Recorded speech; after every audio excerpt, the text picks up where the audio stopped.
नमस्कार, Byju's exam prep IAS Hindi platform पर आपका स्वागत है। दोस्तों, आज हम लोग 5 मई 2022 के द हिंदू समाचार पत्र का विश्लेषण करेंगे, जो कि आपके आगामी संघ लोक सेवा आयोग की प्रारंभिक एवं मुख्य परीक्षा के दृष्टिकोण से लाभदायक सिद्ध हो सकता है। दोस्तों, सत्र को शुरू करने से पहले महत्वपूर्ण सूचना है। जैसा कि आप लोग रोज देख ही रहे होंगे, 27 अप्रैल से हमारा यह कार्यक्रम शुरू हुआ है और यह निःशुल्क क्रैश कोर्स चलाया जा रहा है, जो कि आगामी संघ लोक सेवा आयोग की प्रारंभिक परीक्षा के लिए यह लाभदायक सिद्ध हो सकता है। तो दोस्तों, कल भी इसी तरह से ही यानी 6 मई को भी आप इसमें पार्टिसिपेट कर सकते हैं। जैसा कि आज से अंतर्राष्ट्रीय संबंध का सेगमेंट शुरू हो गया है, पॉलिटी भी आप लोगों ने देख लिया होगा, इकोनॉमिक्स देख लिया होगा, अब अंतर्राष्ट्रीय संबंध जो कि समसामयिक घटनाक्रम में चर्चा में रहा है, तो उन पर आधारित यह प्रश्न होंगे जो कि आपके लिए लाभदायक सिद्ध हो सकते हैं। तो आप जरूर इसमें भाग लें। अब बढ़ते हैं, एक और प्रमुख खबर है। आप संघ लोक सेवा आयोग 2023 में सफलता प्राप्त कैसे करें, इसके लिए हमारे वरिष्ठ शिक्षक श्री रसेश कुमार जी के द्वारा आप 8 मई को शाम 4 बजे इनके साथ अपनी तैयारी को मूर्त रूप दे सकते हैं। तो दोस्तों, रजिस्ट्रेशन के लिए इसी वीडियो में आपको लिंक दिया जाएगा और वहां पर जाकर आप निःशुल्क पंजीकरण कर सकते हैं और इस तरह से 8 मई को शाम 4 बजे इसमें भाग ले सकते हैं। अब बढ़ते हैं, सत्र के विषय की चर्चा कर लेते हैं। तो पहला जो टॉपिक है, नेपाल की आर्थिक चुनौतियां। जैसा कि आप लोग देखे होंगे, श्रीलंका में आर्थिक संकट के बाद अब नेपाल में इस तरह की स्थिति बन रही है। क्या ऐसे में भारत जैसे श्रीलंका की मदद कर रहा था, क्या भारत नेपाल की मदद करेगा? इन सब बातों की चर्चा करेंगे। दूसरा है आरबीआई की ब्याज दरों में वृद्धि। तो यह वृद्धि क्यों की जा रही है, क्या कारण है, इन सब बातों की चर्चा करेंगे। मुद्रास्फीति नियंत्रण को एक और मॉडल की जरूरत है, तो इसके बारे में भी चर्चा करेंगे। और चौथा टॉपिक होगा जीएसटी मुआवजा बकाया राशि की स्थिति। तो इस तरह से राज्यों की मांग है कि इसे 5 साल के लिए जीएसटी मुआवजा को और बढ़ाया जाए। इसमें हम लोग बात करेंगे जीएसटी उपकर है क्या और यह मुआवजा क्यों बढ़ाए जाने की बात राज्य क्यों मांग कर रहे हैं, इन सब बातों की चर्चा करेंगे।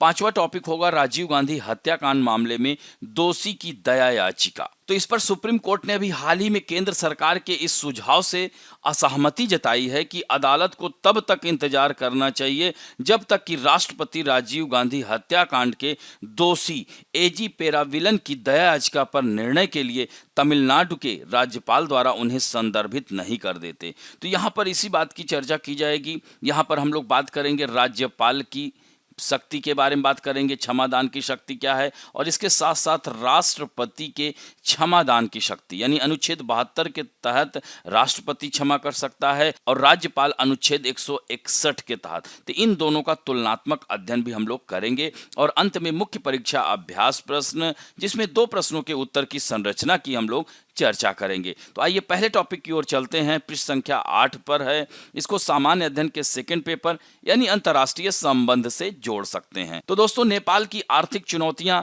यानी नेपाल की जो भेद्यता है व्यवहारिक नीतिगत हस्तक्षेपों, यानी नेपाल में बहुत ज्यादा मात्रा में हस्तक्षेप किया गया नीतिगत मामलों में और आत्मनिर्भरता की दिशा में जो अचानक कदम थे, यही सब कारणों की वजह से वहां पर आर्थिक संकट देखा जा रहा है। तो नेपाल में बढ़ता व्यापार घाटा इस वित्तीय वर्ष में 18 अरब डॉलर तक पहुंचने की उम्मीद है। और दोस्तों, बैलेंस ऑफ पेमेंट यानी भुगतान संतुलन घाटा, एक बड़ा ऋण दायित्व नेपाल के लिए गंभीर खतरा बना हुआ है। तो नेपाल का ऋण जीडीपी अनुपात का 40% से अधिक हो गया है। तो इस समय जरूरत है एमएसएमई को सशक्त बनाने की, उन्हें की लिक्विडिटी में हेल्प करने की जरूरत है। और दोस्तों, आत्मनिर्भरता की ओर जो अचानक उठाया गया कदम था, नेपाल की अर्थव्यवस्था की संरचनात्मक कमजोरियों को उजागर कर दिया और इस तरह से यह नेपाल में संकट शुरू हो गया है। तो विलासिता के सामानों पर आयात प्रतिबंध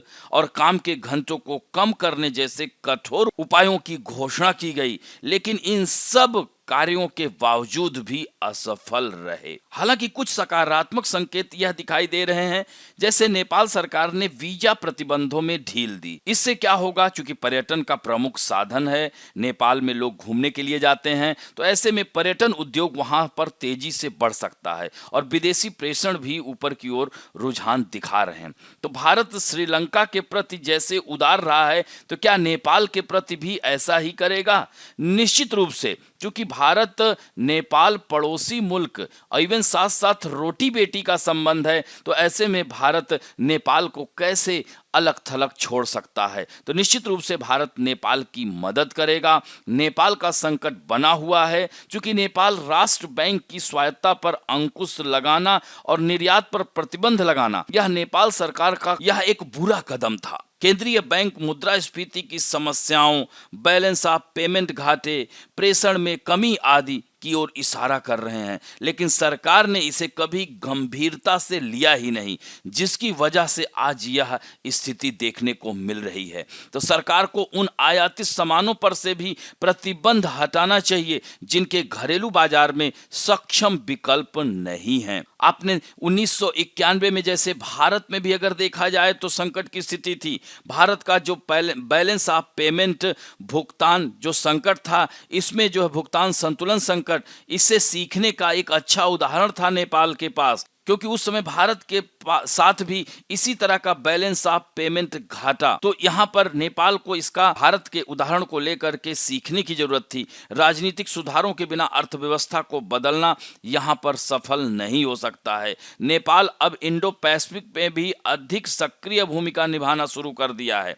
नेपाल की संसद ने संयुक्त राज्य अमेरिका से $500 मिलियन के मिलेनियम चैलेंज कॉरपोरेशन अनुदान को मंजूरी दे दी है।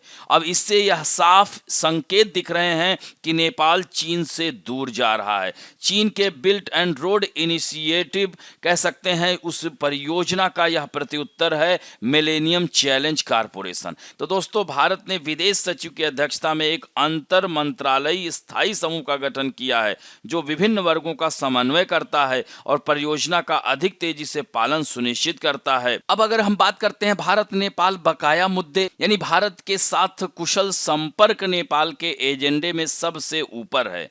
अपनी यात्रा के दौरान देउबा और भारत के प्रधानमंत्री द्वारा वित्त पोषित कुर्था जयनगर पैसेंजर रेलवे का उद्घाटन किया गया और इसका विस्तार ढलके बार तक किया जाना है। दोस्तों, हवाई संपर्क के लिए भी नेपाल और भारत के बीच काफी लंबी वार्ता हुई है और नेपाल ने भारत से 3 अतिरिक्त प्रवेश मार्ग प्रदान करने का अनुरोध भी कर डाला है।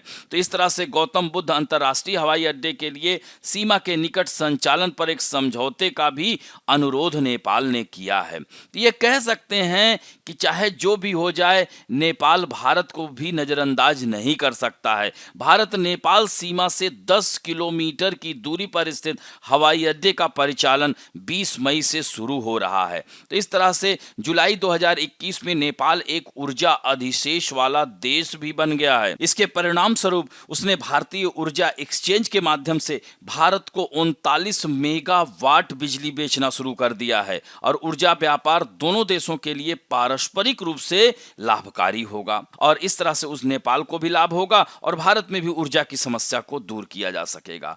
तो व्यापार नेपाल को अपने द्वारा उत्पादित अधिशेष ऊर्जा को बेचने में सक्षम बनाता है और भारत के साथ बढ़ते व्यापार घाटे को कम करने के लिए एक अवसर को खोलता है, जो कि करीब $5 अरब है।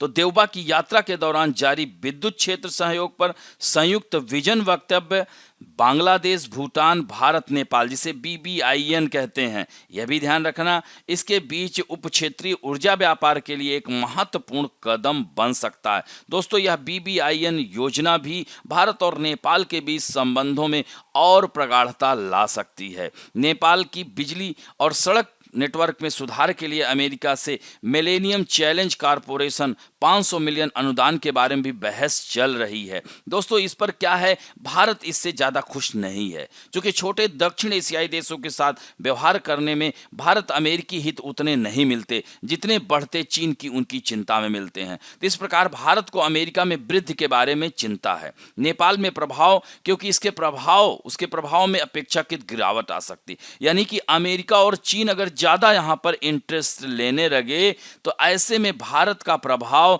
नेपाल पर कम पड़ हो जाएगा और नेपाल भारत को तवज्जो देना बंद कर देगा। तो यह सब बातें हैं। हालांकि इस गंभीर परिस्थिति में भारत नेपाल के साथ खड़ा है। अब बढ़ते हैं पृष्ठ संख्या 8 पर ही सामान्य अध्ययन के थर्ड पेपर। इसे आर्थिक विकास के अंतर्गत जोड़ा जा सकता है। आरबीआई की जो ब्याज दरों में वृद्धि लंबे समय से यह लंबित थी, तो यह अपरिहार्य वृद्धि क्यों की गई? दोस्तों, आरबीआई ने बेंचमार्क ब्याज दरों में ऑफ साइकिल वृद्धि की घोषणा की है। मौद्रिक नीति समिति ने तत्काल प्रभाव से पॉलिसी रेट दर को 40 आधार अंकों से 4.4 तक यानी 4.4% तक तत्काल प्रभाव से बढ़ाने के लिए मतदान किया है। जबकि यूक्रेन और रूस के आक्रमण और मॉस्को पर बाद के पश्चिमी प्रतिबंधों ने गेहूं, खाद्य तेल, कच्चे तेल, कोयले सहित कई वस्तुओं पर कीमतों के लिए दृष्टिकोण को प्रभावित कर दिया है। तथ्य यही है कि कोरोना वायरस भी अभी छिपा हुआ है। आप देख सकते हैं कि चीन में किस तरह से फिर से एक्टिवेट हो गया है। तो यह भी भारत में फिर से चौथी लहर की आशंका जताई जा रही है। तो मौद्रिक अधिकारियों ने भी उस प्रभाव की ओर इशारा करते हुए पेट्रोलियम उत्पादों के घरेलू पंप की कीमतों में वृद्धि को मुद्रास्फीति पर प्रभाव पड़ा है। तो दोस्तों, यह तो रही खबर। चूंकि मुद्रास्फीति पर निश्चित रूप से प्रभाव पड़ेगा वर्तमान परिस्थिति को अगर देखा जाए तो मौद्रिक नीति समिति क्यों और रेपो दर अर्थव्यवस्था को कैसे प्रभावित करती है? तो एमपीसी भारतीय रिजर्व बैंक अधिनियम 1934 के तहत विकास के उद्देश्य को ध्यान में रखते हुए मूल्य स्थिरता बनाए रखने के लिए एक वैधानिक और संस्थागत यह ढांचा है। दोस्तों, आरबीआई के गवर्नर समिति के पदेन अध्यक्ष होते हैं और एमपीसी मुद्रास्फीति लक्ष्य 4% को प्राप्त करने के लिए आवश्यक नीतिगत ब्याज दर निर्धारित करता है, जिसे रेपो रेट कहते हैं। दोस्तों, 2014 में तत्कालीन डिप्टी गवर्नर उर्जित पटेल के नेतृत्व में आरबीआई द्वारा नियुक्त समिति ने मौद्रिक नीति समिति की स्थापना की सिफारिश की थी। अब यहाँ पर 2-3 टर्मिनोलॉजी हैं, इनको थोड़ा सा ध्यान रखें। अक्सर आप लोगों की परीक्षाओं में आ जाता है। रेपो रेट क्या है, रिवर्स रेपो रेट क्या है, एमएसएफ क्या है और मुद्रास्फीति क्या है? दोस्तों, रेपो रेट वह दर होती है जिस पर बैंकों को आरबीआई कर्ज देता है। कौन देता है? आरबीआई कर्ज देता है। बैंक इस कर्ज से ग्राहकों को ऋण देते हैं। रेपो रेट कम होने से मतलब है कि बैंक से मिलने वाले कई तरह के कर्ज सस्ते हो जाएंगे, जैसे कि होम लोन, व्हीकल लोन आदि। दूसरा है रिवर्स रेपो रेट। अब जैसा कि रेपो रेट उसका उल्टा रिवर्स रेपो रेट। तो रिवर्स रेपो रेट, जैसा कि इसके नाम से ही आपको दिख रहा होगा, यह वह दर होती है जिस पर बैंकों को उनकी ओर से आरबीआई में जमा धन पर ब्याज मिलता है। रिवर्स रेपो रेट बाजारों में नकदी की तरलता को नियंत्रित करने के काम आती है। बाजार में जब भी बहुत ज्यादा नकदी दिखाई देती है तो आरबीआई रिवर्स रेपो रेट बढ़ा देता है ताकि बैंक ज्यादा ब्याज कमाने के लिए अपने रकम में उसके पास जमा करा दे। दोस्तों, इसी तरह से एक सीआरआर भी है, उसे भी जानते रहिएगा। देश में लागू बैंकिंग नियमों के तहत हर एक बैंक को अपनी कुल नकदी का एक निश्चित हिस्सा रिजर्व बैंक के पास रखना होता है। इसे ही कैश रिजर्व रेशियो या सीआरआर या नगद आरक्षित अनुपात कहते हैं। दोस्तों, एमएसएफ यानी सीमांत स्थायी सुविधा, यह क्या है? तो यह आरबीआई ने पहली बार वित्त वर्ष 2011-12 में सालाना मॉनेटरी पॉलिसी रिव्यू में एमएसएफ का जिक्र किया था और यह कॉन्सेप्ट 2011 को लागू हुआ था। इसमें सभी शेड्यूल कमर्शियल बैंक एक रात के लिए अपने कुल जमा का 1% तक लोन ले सकते हैं। बैंक को यह सुविधा शनिवार के अलावा हर एक वर्किंग डे पर मिलती है। और मुद्रास्फीति की बात की जाए तो मुद्रास्फीति जब मांग और आपूर्ति में असंतुलन पैदा हो जाता है तो वस्तुओं और सेवाओं की कीमतें बढ़ जाती हैं। कीमतों में इस वृद्धि को ही हम मुद्रास्फीति कहते हैं। भारत अपनी मुद्रास्फीति की गणना 2 मूल्य सूचियों के आधार पर करता है, थोक मूल्य सूचकांक एवं उपभोक्ता मूल्य सूचकांक। तो इस तरह से इसे ध्यान रखेंगे। मुद्रास्फीति मुख्यतः 2 कारणों से होती है, मांग जनित कारण एवं लागत जनित कारक। तो यह ध्यान रखेंगे। इससे इसका प्रभाव क्या होता है? निवेशकर्ताओं पर पड़ता है, निश्चित आय वर्ग पर पड़ता है, ऋण एवं ऋणदाता पर पड़ता है, कृषकों पर इसका दबाव पड़ता है, तो यह महत्वपूर्ण शब्दावलियां थी, इन्हें भी जानते रहिएगा। अब बढ़ते हैं पृष्ठ संख्या 9 पर। सामान्य अध्ययन के थर्ड पेपर यानी आर्थिक विकास से ही जोड़ सकते हैं, और यह मुद्रास्फीति नियंत्रण को एक और मॉडल की आवश्यकता है। स्थायी मुद्रास्फीति नियंत्रण के लिए कृषि उत्पादन को स्थिर रखने की आवश्यकता, यहाँ पर कृषि पर जोर दिया जा रहा है। दोस्तों, देश में बड़े पैमाने पर मुद्रास्फीति एक चर्चा के बिंदु के रूप में फिर से वापस आ चुकी है। यानी थोक मुद्रास्फीति 12 महीने से अधिक समय से दोहरे अंक में है। तो दोस्तों, यहाँ पर यही बात की जा रही है। सीपीआई ने अब लगातार 3 महीनों के लिए आरबीआई के 6% के ऊपरी लक्ष्य का उल्लंघन किया है, और भारत ने मुद्रास्फीति की पश्चिमी अवधारणा को अपनाने की गलती की है, जिसका खामियाजा इस समय भुगतना पड़ रहा है। तो मुद्रास्फीति लक्ष्यीकरण से तात्पर्य उस ब्याज दर को बढ़ाकर मुद्रास्फीति को नियंत्रित करने की नीति से है, जिस पर केंद्रीय बैंक का नियंत्रण है। तो दोस्तों, यह समस्या आर्थिक गतिविधियों को धीमा करने को मजबूर कर रहा है, और पूर्ण उत्पादकता की अनुमति देने से अधिक रोजगार मिलेगा। और भारत की मुद्रास्फीति नियंत्रण का आधिकारिक मॉडल अवैज्ञानिक नींव पर आधारित है। न तो कृषि वस्तुओं की कीमत और न ही आयातित तेल की कीमत केंद्रीय बैंक के नियंत्रण में है। यही सब कारण है कि यह समस्या देखने को मिल रही है। तो मौद्रिक नीति मुद्रास्फीति को नियंत्रित करने का एकमात्र तरीका गैर कृषि उत्पादन की वृद्धि को रोकना है, जो कि कृषि वस्तुओं की मांग में वृद्धि को यह कम करेगा, लेकिन यह उत्पादन और रोजगार की कीमत पर आता है। तो नीति निर्माताओं के लिए यह निहितार्थ है कि मुद्रास्फीति कृषि वस्तुओं की कीमतों से संचालित होती है, और इस प्रकार इन वस्तुओं की आपूर्ति बढ़ाने पर ध्यान केंद्रित किया जाना चाहिए। यानी कि इन वस्तुओं की कमी नहीं होना चाहिए। जैसे ही वस्तुओं की कमी होगी, यानी कि अब ज्यादा मुद्रा देकर वस्तुओं को लेना पड़ेगा। यानी पहले आप देखते थे कि 100 रुपए में वह सामान लेकर आ जाता था, अब 1000 रुपए भी लेके जा रहा है तो छोटे बैग में सामान ला रहा है। तो इस तरह की स्थिति से निपटने के लिए यही है कि हम वस्तुओं की आपूर्ति को बढ़ा दें। तो आदर्श रूप से खाद्य कीमतों में गिरावट आनी चाहिए, और परिणाम स्वरूप अन्य वस्तुओं की मांग में वृद्धि अर्थव्यवस्था को आगे बढ़ाएगी। दोस्तों, लेकिन भारत में प्रति व्यक्ति आय में वृद्धि ने औसत खपत टोकरी की खनिजों से भरपूर खाद्य पदार्थों की ओर स्थानांतरित कर दिया, जैसे कि फल एवं सब्जियां, प्रोटीन जैसे दूध और मांस। लेकिन इन खाद्य पदार्थों की आपूर्ति का विस्तार उनकी मांग में वृद्धि से कम रहा है। इसलिए चावल और गेहूं के अलावा अन्य भोजन की आपूर्ति बढ़ाने के लिए एक संयुक्त अभियान की आवश्यकता है, और आरबीआई इस बदलाव को मानने के लिए तैयार ही नहीं है। तो राज्यों ने सस्ते में आपूर्ति सुनिश्चित करने के लिए कुछ नहीं किया। जब वे अधिशेष का उत्पादन करते हैं तो उनकी एकमात्र चिंता यह होती है कि उन्हें केंद्र सरकार द्वारा उच्चतम मूल्य पर खरीदा जाए, और इन परिस्थितियों में सस्ते में खाद्यान्न उत्पादन की राष्ट्रव्यापी परियोजना दूर का सपना बनकर रह जाती है। रेपो रेट जैसी मौद्रिक नीति जो है एक कृषि मूल्य संचालित मुद्रास्फीति के लिए कुशल समाधान नहीं है, और किसी भी स्थायी मुद्रास्फीति नियंत्रण को लगातार बढ़ती उत्पादकता के साथ कृषि उत्पादन को एक स्थिर स्तर पर रखने की आवश्यकता, यानी कृषि उत्पादकता को बढ़ाने की आवश्यकता है। लेकिन दोस्तों, जैसा कि आपको पता होना चाहिए कि भारत में कृषि उत्पादकता से संबंधित चुनौतियां भी बहुत सारी हैं।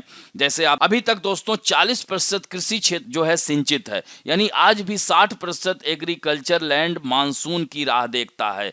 अनएम्प्लॉयमेंट और 55% population is engage in agriculture production. यहाँ पर देख सकते हैं, यह जो है सीमांत जोत का आकार भी छोटा है, उत्पादकता की कमी है, फर्टिलाइजर की समस्या है, irrigation water use efficiency is very low. यह सब पॉइंट को आप ध्यान में रखेंगे, यह सब चुनौतियां हैं। अगर इन सब पर सरकार ध्यान दे देती है तो निश्चित रूप से अर्थव्यवस्था यानी मुद्रास्फीति की समस्या को हम दूर कर सकते हैं। अब बढ़ते हैं पृष्ठ संख्या 10 पर। आर्थिक विकास से इसको जोड़ सकते हैं। यह दिया है जीएसटी मुआवजा बकाया राशि की स्थिति। तो राज्यों को दिए जाने वाले धन में देरी क्यों हो रही है? क्या उपकर संग्रह तेजी से नहीं बढ़ रहा? क्या मुआवजे की अवधि 5 साल से आगे बढ़ाई जाएगी? तो दोस्तों, पिछले हफ्ते भारतीय प्रधानमंत्री ने कहा कि गैर भाजपा शासित राज्य ईंधन उत्पादों पर करों में कटौती करने में विफल रहे हैं। कुछ राज्यों ने कहा है कि जीएसटी को लागू करने के लिए मुआवजे सहित केंद्र से लंबित बकाया के कारण उनके लिए ईंधन कर कम करना मुश्किल हो गया है। तो वित्त मंत्रालय ने यही जवाब दिया है कि 2021-22 के लिए राज्यों को बकाया जीएसटी मुआवजा 78,704 करोड़ रुपए था और इसने यह भी कहा कि यह मुआवजा उपकर संग्रह कोष में अपर्याप्त शेष के कारण बकाया भुगतान करने में असमर्थ था। यदि राज्यों को अप्रैल और मई में देखें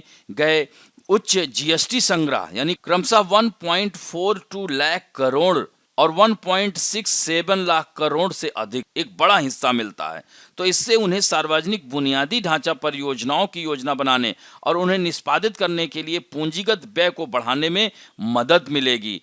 दोस्तों, जैसा कि आपको पता होगा, पश्चिम बंगाल में गैर भाजपा शासित सरकार है, तो वहां की मुख्यमंत्री ममता बनर्जी है। उन्होंने कहा है कि पेट्रोल और डीजल पर राज्य के शुल्क में कमी तभी संभव होगी जब केंद्र सरकार 97,000 करोड़ रुपए से अधिक की बकाया राशि का भुगतान करेगी, जिससे जीएसटी लागू करने के लिए मुआवजा शामिल है। तो दोस्तों, जीएसटी के तहत राज्यों को आश्वासन दिया गया था कि राजस्व के नुकसान की भरपाई 5 साल के लिए की जाएगी। हालांकि अब राज्य मांग कर रहे हैं कि इसे 5 साल के लिए और आगे बढ़ाया जाए, क्योंकि मुआवजे की गणना 2015-16 में राजस्व पर 14% वार्षिक वृद्धि की जीएसटी में सम्मिलित राज्य करों से और वस्तुओं पर लगाए गए कह सकते हैं उपकर द्वारा समर्थित मुआवजा उपकर निधि से प्रेषित की जानी थी। वित्त मंत्रालय ने यही कहा है कि 2021-22 के लिए राज्यों को बकाया जीएसटी मुआवजा 78,704 करोड़ रुपए है, जो 4 महीने के बराबर है। तो यह महत्वपूर्ण हो जाता है और 2017 से राज्यों को जीएसटी मुआवजे के रूप में लगभग 7.35 लाख करोड़ रुपए जारी किए गए। महामारी के दौरान जीएसटी के लिए राज्यों की क्षतिपूर्ति के लिए सरकार को बाहरी धन जुटाना पड़ा और मुआवजा उपकर इस साल 30 जून से बंद होना था, लेकिन इन विशेष ऋणों को चुकाने के लिए प्राप्तियों का उपयोग करने के लिए मार्च 2025-26 तक इसे बढ़ा दिया गया। तो कई राज्यों ने केंद्र में जीएसटी मुआवजे की अवधि को 5 साल के वादे से आगे बढ़ाने का आग्रह किया है। चूंकि दोस्तों 1 जुलाई से सुनिश्चित मुआवजा मिलना बंद हो जाने के बाद आय के स्रोतों से के गिरने से चिंतित कई राज्यों ने केंद्र से जीएसटी मुआवजे की अवधि को 5 साल के लिए और बढ़ाने का आग्रह किया है, लेकिन जीएसटी को सक्षम करने वाली कानूनी प्रावधानों का हवाला देते हुए इन मांगों को अब तक रोक दिया गया है और कर्षण हासिल करने की संभावना भी नहीं है। दोस्तों, यहाँ पर आप देख सकते हैं state with most GST dues pending. यहाँ पर देख सकते हैं महाराष्ट्र, यूपी, तमिलनाडु, दिल्ली और वेस्ट बंगाल। तो यहाँ देख सकते हैं कि कैसे कैसे यहाँ पर ड्यू अभी कितना रिलीज किया गया, कितना बचा है अभी जो है, और इसी तरह से स्टेटस चेक 2020-21 और 21-22 में तो कंपनसेशन पेबल जो शेष अवेलेबल है, मार्केट बोरोइंग है, यहाँ पर इस आंकड़े को भी जरूर देखें। तो यही कारण है, इन सब आंकड़ों के आधार पर यह कहा जा सकता है कि अभी राज्य इस मुआवजे को और 5 साल के लिए बढ़ाने की मांग कर रहे हैं।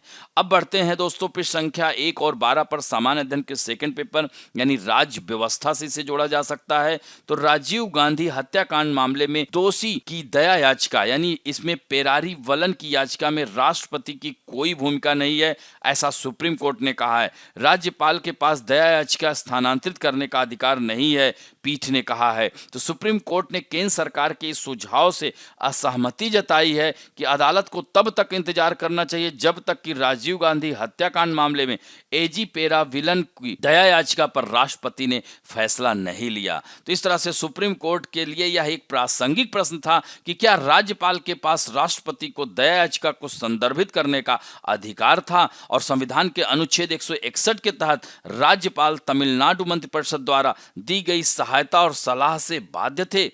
तो पेरा विलन की रिहा करने के लिए जो पहले ही अपने जीवन के 30 साल से अधिक सजा काट चुके हैं, राज्यपाल को प्रथम दृष्टया राष्ट्रपति को दया याचिका स्थानांतरित करने का कोई अधिकार नहीं था। तो इस तरह से संविधान के तहत अगर देखा जाए, सुप्रीम कोर्ट ने यही कहा है कि राष्ट्रपति के लिए इसमें कोई भूमिका नहीं है, और इस तरह से सुप्रीम कोर्ट केंद्र को दया याचिका फाइल राज्यपाल को वापस करने के पर्याप्त समय मिल गया था। और अदालत ने यह भी पूछा कि केंद्र को राज्यपाल के लिए क्यों बोलना पड़ा। तमिलनाडु की मंत्रिपरिषद ने 9 सितंबर 2018 में पेरा विलन की रिहाई की सिफारिश की थी। तो इस तरह से राष्ट्रपति और राज्यपाल क्रमशः अनुच्छेद 72 और 161 के तहत दया की 2 विशिष्ट शक्तियों का प्रयोग कर सकते हैं, लेकिन राज्यपाल की क्षमा करने की शक्ति आईपीसी की धारा 433A को ओवरराइड करती है। हाल ही में सुप्रीम कोर्ट ने माना है कि क्षमा करने की राज्यपाल की शक्ति दंड प्रक्रिया संहिता की धारा 433A को ओवरराइड कर रही है, और सुप्रीम कोर्ट ने यह भी कहा है कि राज्य के राज्यपाल को कम से कम 14 साल की जेल की सजा काट चुके कैदियों को माफ कर सकते हैं। और क्षमा करने की राज्यपाल की शक्ति सीआरपीसी धारा 433A में एक प्रावधान को ओवरराइड करती है, और जिसमें यह अनिवार्य है कि एक कैदी की सजा केवल 14 साल की जेल के बाद ही माफ की जा सकती है। तो दोस्तों, आजीवन कारावास में से एक ऐसे व्यक्ति को तब तक जेल से रिहा नहीं किया जाएगा जब तक कि उसने कम से कम 14 वर्ष के कारावास की सजा काट न ली हो। तो दोस्तों, यहां पर आप देख सकते हैं कि अनुच्छेद 161 के तहत राज्यपाल के पास शक्ति होती है, यानी इसके तहत कह सकते हैं क्षमादान याचिका पर राज्यपाल की ओर से कोई कार्रवाई नहीं किए जाने का हवाला देते हुए पेरा विलन ने आवश्यक दिशा निर्देश जारी करने हेतु उच्चतम न्यायालय में गुहार लगाई थी, और इस तरह से सुप्रीम कोर्ट ने यह संज्ञान में लिया है। तो उपयुक्त सरकार की सलाह राज्य के मुखिया को बाध्य करती है। दोस्तों, अनुच्छेद 161 क्या है?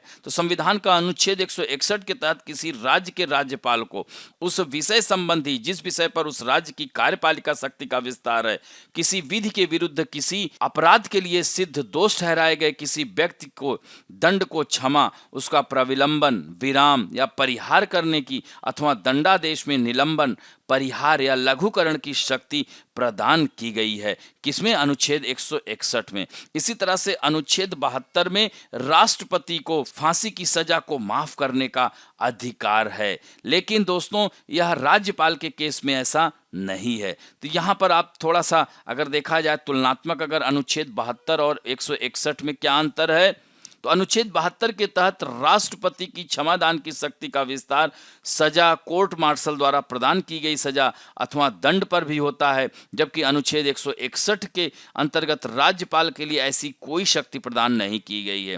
राष्ट्रपति को मृत्युदंड के सभी मामलों में क्षमा प्रदान करने की शक्ति प्राप्त है, लेकिन राज्यपाल को प्राप्त क्षमादान शक्ति का विस्तार मृत्युदंड के मामलों पर नहीं है। तो यह सब अनुच्छेद यानी राज्यपाल और राष्ट्रपति की क्षमादान शक्ति में भी अंतर है, इसे भी ध्यान रखेंगे। अब बढ़ते हैं दोस्तों मुख्य परीक्षा अभ्यास प्रश्न। पहला प्रश्न है, भारत के किसी राज्य के राज्यपाल की क्षमादान शक्तियों पर एक संक्षिप्त टिप्पणी लिखिए और भारत के राष्ट्रपति को दी गई क्षमादान शक्तियों के साथ तुलना कीजिए। तो दोस्तों, यह वर्तमान संज्ञान को लेते हुए इस प्रश्न को भूमिका में लिखते हुए आपको राज्यपाल के क्षमादान की शक्ति का उल्लेख करना है। फिर मुख्य भाग में राज्यपाल की क्षमादान की शक्ति में क्या है प्रावधान, अनुच्छेद 161 क्या है, अनुच्छेद 72 और 61 में अंतर क्या है। तो इस तरह से राष्ट्रपति और राज्यपाल की क्षमादान शक्तियों की आप तुलना कर सकते हैं और इस क्षमादान शक्ति का महत्व क्या है, और अंत में आपको निष्कर्ष पे जाना है। इसी तरह से दूसरा प्रश्न है, जीएसटी क्षतिपूर्ति उपकर क्या है? क्या राज्य सरकारों द्वारा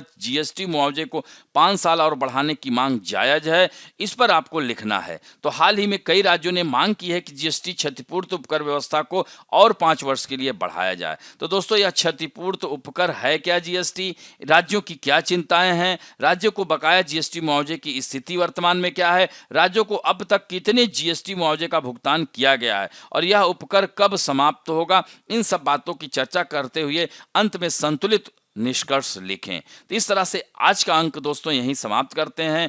आशा करता हूं कि आज का अंक भी आप लोगों को अच्छा लगा होगा। यदि अच्छा लगे तो प्लीज लाइक, शेयर, सब्सक्राइब और बेल आइकन दबाना ना भूलें। धन्यवाद।